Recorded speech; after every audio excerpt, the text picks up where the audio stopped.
Isang hospital sa Gaza, tinamaan ng rockets. Ayon sa Hamas, ito daw ay resulta ng patuloy na pag-airstrike ng Israel sa Gaza. Israel agad namang dumepensa at naglabas ng ebidensya na ang tumama sa nasabing hospital ay ang pumalpak na rocket ng Islamic Jihad, isang Palestinian paramilitary organization. Agad na kinondina ng iba't ibang mga bansa ang Israel nang walang man lang katibayan na sila ang dahilan ng pagsabog sa nasabing hospital. Makalipas ang ilang oras, naglabas ng video ang Israel Defense Force. Patunay na hindi airstrike ang dahilan ng pagsabog. Ito ay dahil sa pumalpak na rocket na ibinunsa ng kalaban na tumama sa ilang mga nakahintong sasakyan. Ayon din sa mga larawang nakuha ng mga observer, parking lot at ang mga sasakyan ang tinamaan. Walang pagguho sa lupa. Indikasyon na hindi bomba ng mga fighter jets ng Israel ang dahilan ng pagsabog. Isang patunay na walang hospital na binomba ang Israel at hindi sila ang dahilan ng pagsabog sa Al-Ahli Baptist Hospital. Ito ang mga impormasyong ating pag-uusapan dito lang sa vlog episode na ito. I-like ang video, mag-subscribe, mabilis lang ito, promise! Isang matinding pangyayari ang naganap sa Gaza, mga kabayan, matapos maglunsad ng napakaraming rockets ng kalaban patungong Israel. Sumabog naman ang isang hospital sa Gaza na ayon sa iba't ibang source, nagresulta ito ng pagkasawi ng maraming sibilyan. Ayon sa Hamas at Iran at iba pang kalaban ng Israel, ito ay resulta ng airstrike ng Israel Air Force. Marami ang bumatikos at sinisi ang Israel, pero iba talaga kapag high-tech ang mga kagamitan dahil hindi nila pwedeng maisahan ang Israel Defense Force. Agad namang naglabas ng pahayag ang Israel na ang dahilan ng pagsabog sa isang Baptist Hospital ay dahilan ng pumalpak na rocket na inilunsa ng Islamic Jihad. I want to give you an announcement of the event that occurred in the hospital in Gaza. I can confirm that an analysis of the IDF operational systems indicates that a barrage of rockets was fired by terrorists in Gaza, passing in close proximity to the Al-Ahli Al-Ma'adi hospital in Gaza at the time it was hit.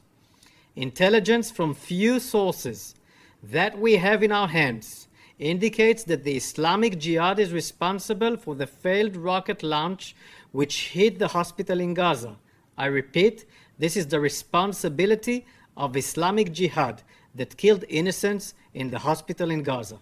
Para lang sa inyong kaalaman, mga kabayan, ang Islamic Jihad ay isang Palestinian Islamist paramilitary organization. Dagdag pa ng Israel Defense Force. Ang vicinity kung saan naglunsad ng mga rockets ang Islamic Jihad ay doon banda rin ang nasabing hospital. Marami ang nagalit sa Israel Defense Force dahil sila ang itinuturong may kasalanan. Bakit daw binomba nito ang nasabing hospital? Inakusahan ang Israel ng iba't ibang bansa tulad ng Egypt, Jordan, Syria, Cuba, Iraq, Turkey, Venezuela, Saudi Arabia, head of the African Union Commission at lalo na ng Iran. Ayon pa sa Iran, ang Amerika daw ang responsable nito at ang Israel. Matapos ang ilang oras, naglabas ang Israel Defense Force ng patunay na hindi sila ang may kasalanan sa nangyaring pagsabog sa nasabing ospital. Sa video at presentasyon, pinatunayan ng Israel Defense Force sa pamamagitan ng mga ebidensya na kuha ng kanilang drone. Makikita sa kaliwang bahagi ang larawan ng palibot ng ospital bago pa man ang pagsabog. Sa kanan, kung saan doon tumama ang pumalpak na rocket ng Islamic Jihad Terror Organization noong 17 ng Oktubre taong kasalukuyan. Ayon sa presentasyong ito, ang pumalpak na rocket ay tumama sa parking lot na inyong makikita sa video. Dagdag pa dito, ipinakita ng Israel Defense Force sa presentasyong ito ang kuha ng drone noong 15 ng Oktubre at noong 17 ng Oktubre para makita ang pagkakaiba. At sa huling presentasyon ng video na ito, dito ipinakita ng Israel Defense Force ang malaking pagkakaiba ng resulta. Sa kanan, ito ang resulta kapag tinamaan ng bomba mula sa airstrike ng mga eroplano ng Israel Air Force. Magdudulot ito ng malaking craters sa lupa. Pero kita naman natin sa kaliwang larawan na walang presensya ng crater o pagguhuman lang sa lupa. Mas lalo pang naging malinaw, mga kabayan, na ang sinasabing binomba ng Israel ang ospital ay isang gawa-gawa lang ng mga kalaban. Dahil sa unang pagkakataon, ipinakita ng isang observer ang isang larawan na kuha mismo sa lugar. Kita dito ang sunog ng mga sasakyan at hindi tinamaan ang nasabing ospital. Inihambing at kinumpirma ito ng mga eksperto at tumutugma ang larawan na kuha sa drone ng Israel Defense Force. Dagdag pa ng tagapagsalita ng Israel Defense Force na meron itong nasagap na pag pag-uusap mula sa Hamas tungkol sa pumalpak na rocket at bumagsak ito sa Gaza. بس بقول لك أول مرة بنشوف الصاروخ زي هيك والشظايا هذه، فبقول لك تبع الجهاد الصواريخ الجهاد الإسلامي يعني. ايه هم بقولوا تعاون الجهاد الإسلامي. إنه من عندنا هذا. شكله من عندنا مين اللي بيقول هيك؟ بيحكوا إنه الشظايا تبعت الصاروخ إنه شظايا محلية مش زي شظايا ايش بتقول؟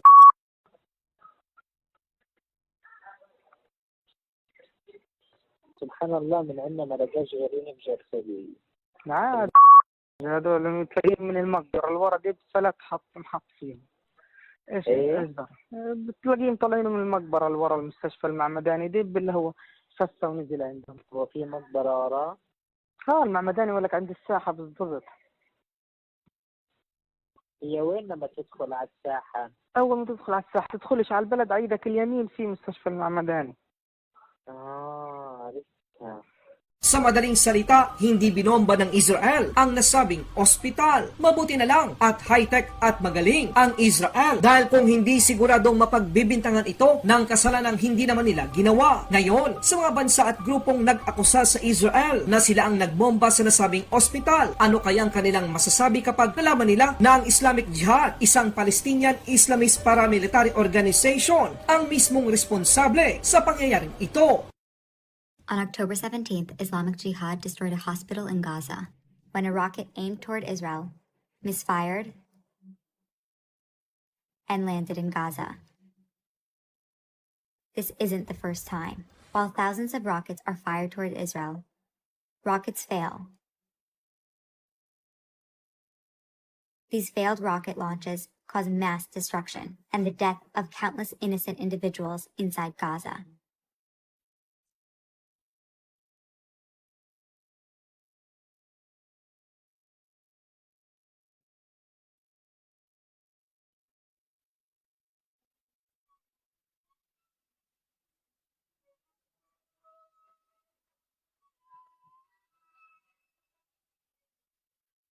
Inilabas naman ng Israel Defense Force ang isang video kung saan nagsagawa ito ng airstrike laban sa Hamas. Dalawa sa mga commander ng Hamas ang nasawi sa nasabing airstrike. Tinarget ng Israel Air Force kung saan naglulunsad ng mga rocket ang Hamas, tunnel ng Hamas at mga infrastruktura ito.